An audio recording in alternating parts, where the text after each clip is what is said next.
recorded. Thank you so much for coming to this new episode of Jin Shin Jyutsu for your animal companion study group.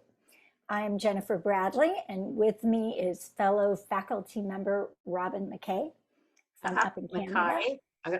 McKay, sorry. Wow, how did I not know that? Oh, you did, but there's more McKays common. McKay. And so there may be a number of people who haven't heard of Jin Shin Jyutsu before. So I am going to give a little bit of background. So this is us, Robin and Jennifer, and we are two of the many faculty members of Jin Shin Jyutsu for your animal companions, and Adele is with us tonight too. So I'd like to start out with just a really brief intro as to what Jin Shin Jyutsu is. It is a light touch energy harmonizing modality. I like to think of it as having similarities to acupuncture in the way we see energy moving and building, helping create, break down, rebuild, heal the body. But rather than using needles in 300 plus placements, we acknowledge 26 pairs of what we call safety energy locks. If you were an electrician, I'd say the fuse boxes of your body. For you, they're about the size of your palm. For your animal companion, they are the size of their hoof, their claw, their paw. So, and they're spherical. They're not flat. They're living beings. And these are all over the body. And we just spark the energy with our hands with light touch.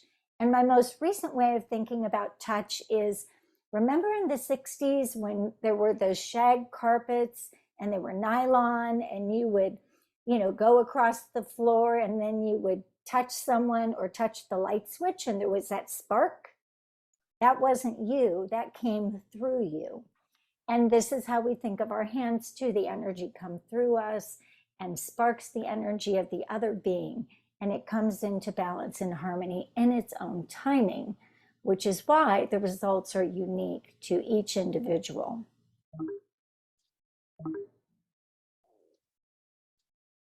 So just quickly, these are some of the energetic centers on humans. They're on the front side of the body and on the back. We're not going to go into a lot of detail. Sometimes you can feel those. They might feel tender. They might feel full. Well, it's the same with animals. And so the work with the animals really comes from what we call the self-care component, the self-help. And what Adele Lease did, who brought us Jin Shin Jyutsu for your animal companions, is she took the information from the 3 Jin Shin Jyutsu self-help books written by Mary Burmeister, who brought this from Japan, and took that information, worked with animals, and created our Jin Shin Jyutsu for your animal companions textbook. This is kind of our Bible of how we work with animals. So that's available for you. These 26 pairs of energetic centers are in similar locations on our animals, but they're smaller.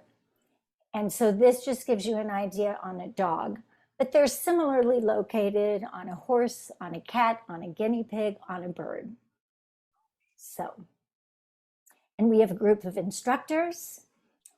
We are 2 of the many, and here's Adele. And we're all here for you.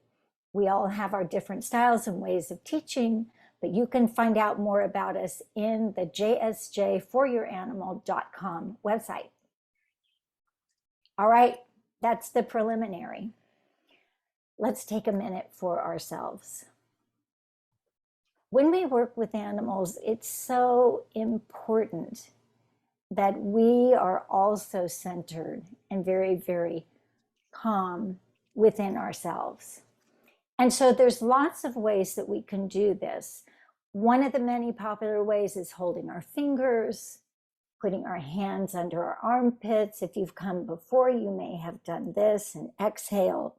We focus on the breathing of the exhale, letting go. But because we're talking about working with animals tonight, I thought it might be fun to try one a little different. And so this is Safety Energy Lock, number 22. And remember, it's a pair. So if you'll put your hands and find your collarbone, these are located tucked up into and underneath the collarbones. You can hold your fingertips with right on right and left on left. Or if you're more comfortable, you can cross your hands. And I like to have my thumb sort of rest in this V of my neck, where my thyroid is. It can help with that.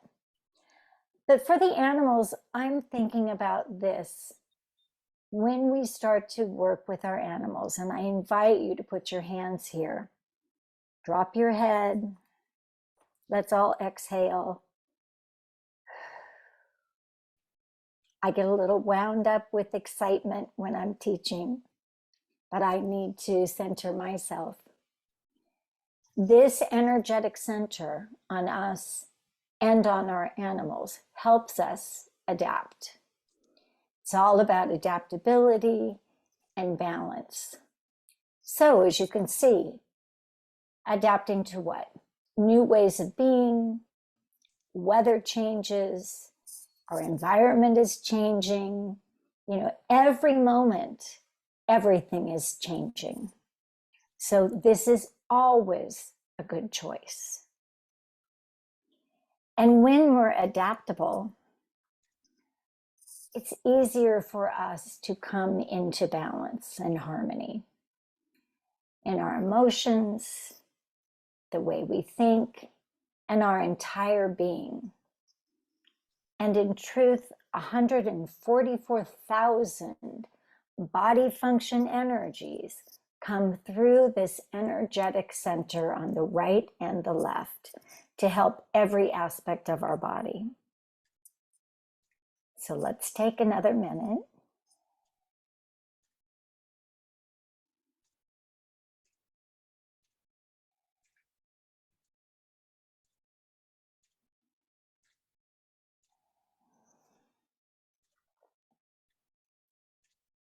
And you might be thinking, but Jen, my dog doesn't have a collarbone.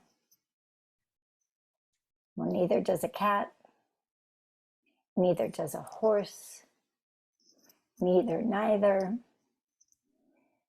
So on an animal, your hands would just rest at the top of the chest, just below the neck. And you're going to know the right place because they'll guide you. I find that Energy Lock 22 tends to be quite movable, which isn't surprising because the collarbone is the one bone in the body that cannot be set. It's in constant motion.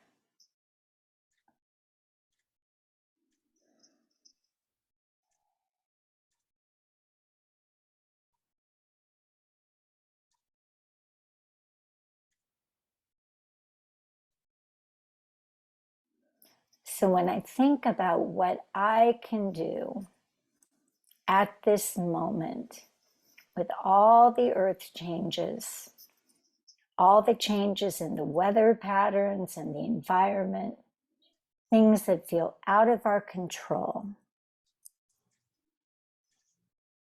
I can bring myself into balance. I can find myself to be more adaptable. And when I'm in balance and more adaptable, I'm more likely to do things to help not only myself, but others. So at a time that sometimes we feel like there's a lot of chaos and a lot that's out of our control, we can exhale.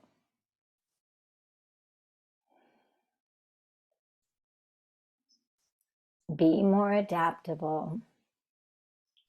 And I feel like adaptability creates willingness.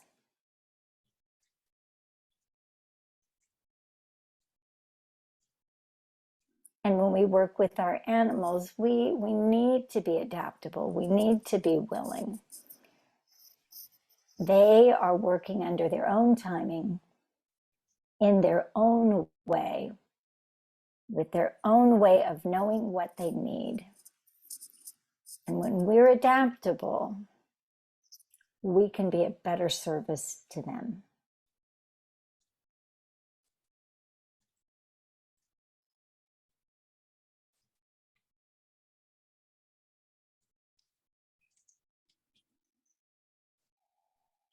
Okay. Okay. Welcome back, everybody. So I'm kind of like Jennifer, you guys are here a lot. I don't know how many work with horses, but I designed this essentially for people who are new to offering Jin Shin Jyutsu with horses. And there's a lot about horses to learn.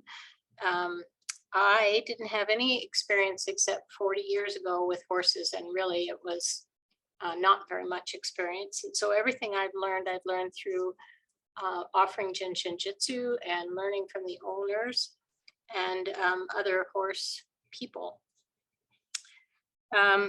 So some of this, if you work with horses, may be repeat, but it's also a good reminder, because some of the people I find the least safe are the ones that are accustomed to horses. So they sometimes forget some of those things.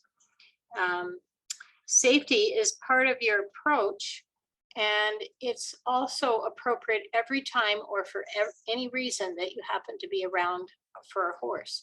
Horses can spook over what we think is nothing, and in the process hurt somebody around them. So you really need to be aware of that. For things to know really before you approach a horse. So horses' eyes are on the side of their head. And so they don't really see right in front, and they don't see right in back. And so if you approach them directly in their face or in their tail end, they can't see you. And so when they become aware, they might startle. Horses are prey animals, and they might consider you to be a predator. Like people, horses have varied pasts. They have different personalities. Depending on their background, they may have been handled with kindness and love, or they might have been abused or somewhere along in that line. Depending on how old they are, the youngsters, if they've been being raised with gentleness, they'll probably be very trusting, where some of the older horses might be a bit wary. And so you never approach them as the same, as you really shouldn't with people.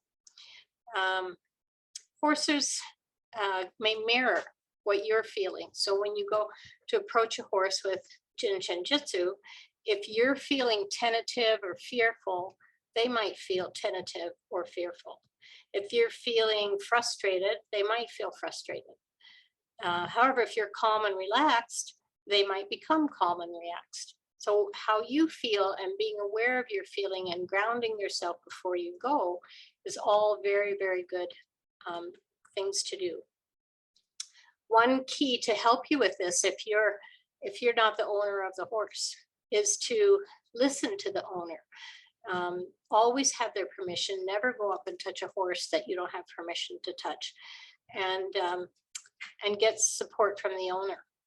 If the horse suffered from abuse, they might react negatively to you.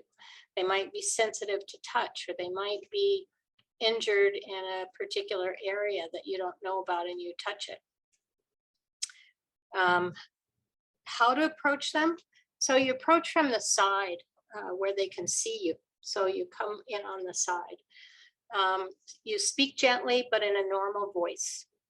You can gently and briefly place a hand on their shoulder or their back, just for a moment, and then take it off. And or you can offer a closed hand. You don't put it up to their face. You just hold your hand out. And if they are returning it, they'll touch your hand with their muzzle. Never run around a horse or make quick movements because they might spook. And so an approach, this is my favorite, is I learned this from Adele. I don't tell the cowboys this where I live, but put your hands in your pocket and your head kind of down and your shoulders down, and you just walk slowly towards the horse. You don't challenge them by staring in their eye or anything. What I tend to do is to hug myself because I talk with my hands. So this works very well for me because I have to think about moving my hands to do this. And this hug yourself is very calming and very grounding. And so if I want the horse to mirror me, I approach this way. Or the other one is to just hold my 19s. It's another thing, but for me, it's pretty quick to do this. So for me, this one works the best. And you have to be patient. So recently I've worked with a horse that the new owner had tried for 2 years to touch this horse, and it was very difficult, and so brought me in, and I ended up working on the horse in the stable next for the first 2 or 3 visits. And my approach for this girl was to come in like this, and I still do that. You want to stay alert because you never know. I mean, a horse, if you're outside and a bag blows by, a horse might go berserk. If the wind blows, if there's outside noises, those kind of things can happen. With this horse Willow, we don't know what the background was, but horse people like to pat their horses. It's not like this, it's like, and so they found out with the first farrier visit who patted the horse on the rear, and it was like a rodeo, so that's an opportunity to get hurt. So some of the things that you can do is to avoid going around horses when your senses aren't 100%. So when you're feeling tired, if you've taken medications like cold pills, things like that, had alcohol in Canada, pot, it's legal across the country, because you want to be alert. Make your presence known. So as you approach, speak in a regular tone. Avoid the danger areas. So danger areas can be too close to the head where you can be bitten, can be too close back here where you can be kicked. So right up here by the front shoulder is a really good place, one of the safer places to be. Avoid surprises. And if you feel uncomfortable, pay attention to your instinct and remove yourself. I don't know all the language of horses. And so if I'm uncomfortable, I want to back away and make sure that I'm safe. One of the things is to learn to read their body language. So if a horse wants to talk with you, he will turn his head or his whole front towards you, maybe lick his lips a little bit, soften his eyes, or the opposite. If he turns his head away, walks away, ignores you, he doesn't really want to be around you. Another way is to look at their eyes. If they're half closed or if they're open and bright, that he's either relaxed or listening. But the opposite would be being very wide-eyed, seeing the whites of the eyes. That shows he's nervous. For mouth and teeth, and when they're chewing, they're relaxed. The opposite, if the jaws are open or the teeth are exposed, they're about to be aggressive. Ears, if they're forward, they're relaxed. If they're pinned to the back, that's the opposite. It's a negative experience. You can even look at their tail. If they're alert and excited, their tail will be up. If their tail is low, they tend to be afraid or in pain. So if you come to do Jin Shin Jyutsu, you might find a horse in pain, but you want to be cautious if you see that tail low. Their legs, they tend to, cock their back leg and relax a bit. that's really good relaxation. If they're stamping or pawing or lifting their legs, they're probably feeling frustration or fear. And in emotions, as mentioned before, horses can mirror the emotions they pick up on. And so if they're, as I said, if you're tentative or fearful, they might mirror that. And you can help them be calm and relaxed by being calm and relaxed. Maybe you want to relax your shoulders. Maybe you want to cock your own leg because that's telling them and it's okay to relax. Watch your tone, speak normally. Don't be whispering. Do not square your shoulders off and look them in the eye. You want to kind of bend your shoulders and have your head down a little bit like the cowboy approach to help them be relaxed. And with Jin Shin Jyutsu, we consider safety first.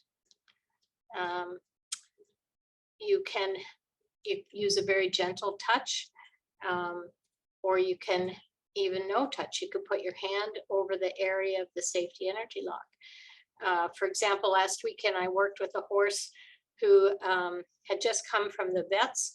It's a thoroughbred. It was kind of nervous, bangs its head around a lot, cut this big gash in its head.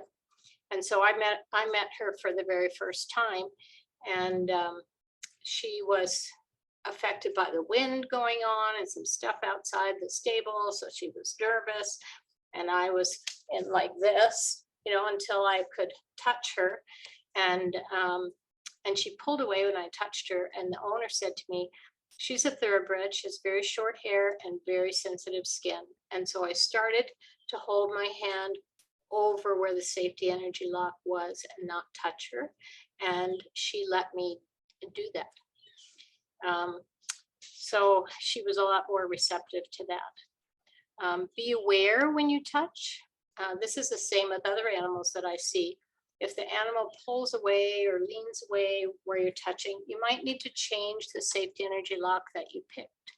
So you can refer to that numerical chart on page 11 in Adele's book.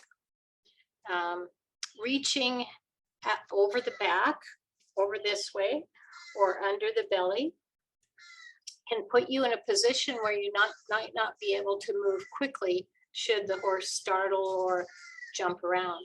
An example is doing the 19 and 1. So if you're doing opposite 19 and 1, then you end up, crossing over the horse. And if it's small and you know the horse well, you might be able to reach under and do that. A lot of times people will use 2 people to do it. And going across the back, depending on the size of the horse, can be dangerous. But definitely going under the belly can be dangerous because a predator would attack the horse under the belly. So a lot of horses do not like to be touched under the belly. But you can do that 19 and 1 on one side. You don't get the full effect, but it's safer for you, and safety is the key here. And start where the horse is receptive. So sometimes you may touch an area where they don't want to be touched, so you choose a different flow. What I have found on several occasions is I might not be able to touch the rump. So I work on the front, and as they relax and let go and become very calm, sometimes I'll try that again, and very often I'm allowed to touch that afterwards. I never know why they don't want, unless there's an injury there. But when a safety energy lock hurts when you touch it, it's because things are being stored in that area. And so it can be very uncomfortable for the receiver.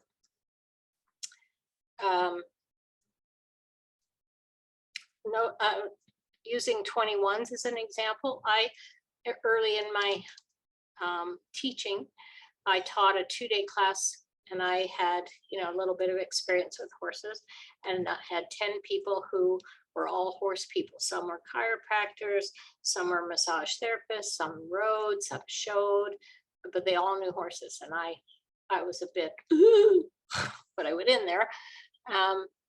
But I said, when we talked about the stomach flow and safety energy like 21, I talked about why horses and dogs might not want you to touch that place because for years, eons, we have harnessed them, we have bridled them, we had muzzled them. And so I said, it's never the first place I go. And they took it upon themselves to prove me wrong. So it didn't happen on the first day, but what they did was show me that you know, when you come to the horse this way, they might freak. They can't see what you're doing. So they came from behind and came up this way and touched the horse. And 100% of those horses let them do that. So there's other ways to approach and to be safe. For muscle and back pain is another example on page 38, where you go from the 8 to the 16. If you don't know that horse really well, I don't do it. I can teach the owner how to do that. I don't always do it. And so horses have farriers, and frequently they're accustomed when you touch their leg, they'll hold it up. And so I've been able to do that, but I usually just teach the people who the horse knows, rather than get down there myself when I don't know the horse and I'm a stranger to them. So, and then while you're applying the touch, you want to be standing. You don't want to be sitting. You don't really want to squat down. You want to be able to get out of the way if something happens. And that is for your safety too. So always work on being calm. Some of the signs of release and relaxation that you might see with a horse is a really strong exhale, which sometimes, you know, without Jin Shin Jyutsu, can be a warning from a horse. But I find once they begin to relax and you're doing Jin Shin Jyutsu and they're cocking their leg, that a strong exhale is really a release. And yawning and stretching, cocking a leg, farting, pooping, peeing, those are all releases. Signs that its energy's opening up and getting to places in the skin is they might, you know, start to itch or get tingling or something, you know, in their skin. As they relax, they soften their eyes. They might actually close their eyes. And one last note, you could have them so relaxed that they lean on you, 1,500 pounds, or they might even fall on you. So those are some of the reasons that you need to be very, very cautious with this. And that's mostly what I wanted to say. I didn't get into if you're riding and training, that's all, you know, added stuff. But from an offering Jin Shin Jyutsu perspective, this is what I wanted to offer. We are unfortunately at 6:30, but I'm hoping that some of you might have a short story or a question that you want to ask us. Anybody have a question? I'm putting in the chat information for you, and I will add this to YouTube if for new people who come and watch this, our YouTube channel, so you'll be able to watch this again. If you're not subscribing to the YouTube channel, you can do that there. Hit subscribe, hit the bell so you can hear about what's happening, watch some more videos. And also, if you're interested, I think everyone here tonight probably is on the email list, but if you'd like to join for the newsletter, you can give us your email address here in the chat and we will add you to the information. And again, you can always go to jsjforyouranimal.com to hear about our classes, upcoming things that are happening with Adele and her faculty. And I'll just leave one last little thought about horses. I've been doing a lot of horse work recently, and we had an event. You know, eventing is 3 different competitions. You've got cross country, you've got dressage, you've got stadium jumping, and I had the great privilege to work with a 5-star horse. So really nice, really high caliber horse, and who's retiring and starting again on some lower levels with the owner's daughter, who's riding now, great rider, but she wasn't the one who brought this horse up. anyway, we were out at the horse park here in Kentucky, and we have it's a big open area. We trailered in for this particular competition, and a huge thunderstorm came in. And I've been working on this horse, and we have a really close relationship now, which is fun. And this horse, everything's going crazy, and we're trying to get horses in trailers, and the rider went to go find someone to help, and she gave me the reins of this very expensive horse and said, "Here, hold him." And I stayed pretty centered. I was surprised, but now the thing I did that surprised me, and I don't know where it came from, but it made me think of this energy lock 22. I had the reins in one hand, I took my other hand, and his head was very close to mine. I put my hand right on his chest, right below his neck. So I'm accessing both of these energy locks 22 with one. And I just talked to him, just said, "Stay with me, stay with me." And he stayed calm. I stayed surprisingly calm. He did raise up one time. Of course, I was thinking about, oh my God, but I stayed calm because I've been holding him. So I was feeling that. He came back down, and then someone came and helped us get him on the trailer. So it's interesting. When you work with a horse, you can receive benefit. When you work with yourself, your horse can receive benefit. And all these different things that we can learn about their body language helps us learn how to connect, and also how to be safe when we do this work.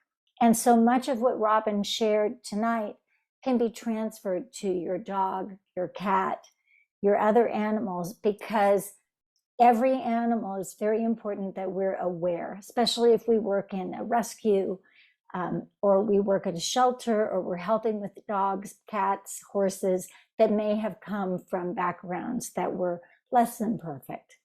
So does anybody have a question you want to ask? And thank you, Robin. That was great. Your presentation was fantastic.